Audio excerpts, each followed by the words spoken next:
Hoki mai anō, welcome back. The unemployment rate has risen slightly to 4%, back to pre-pandemic levels. Economists had been expecting a sharper rise because of our cooler economy.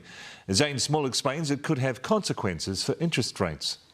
You'd think the bustling streets of Auckland City would be brimming with opportunities.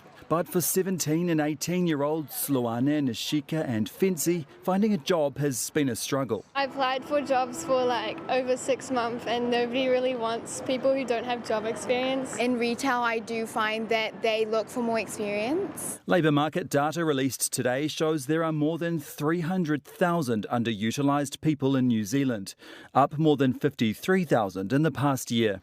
It includes job seekers and those who are working part-time but want more hours, like these young women and many others. A lot of places just don't really get back to me. In just the past quarter, the number of 15 to 24-year-olds not employed in education or training increased by 3,000. In a past generation, there was an understanding that we needed to develop young people, we needed to invest in them, we needed to actually ensure that they got the training they needed and employers were more willing. ASB economist Mark Smith says young people are also competing against a record number of migrants. With the migration coming in, they're predominantly younger age groups, and they could well be displacing New Zealanders from those roles. The unemployment rate overall is at 4%, up from 3.4% a year ago.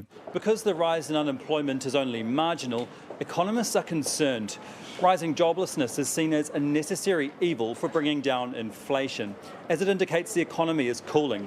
And only then will the Reserve Bank feel confident enough to signal a reduction in interest rates. We'd like to see the official cash rate remain higher for longer. He says there are still signs of inflation lingering. For example, with businesses trying to hang on to skilled staff, average wages have risen 6.9% in the past year. They've essentially plateaued at high levels and are still inconsistent with inflation falling below 3% on a sustained basis.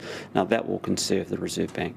The path to adulthood for these young people looking murky and a bit crowded. Zane Small, Newshub.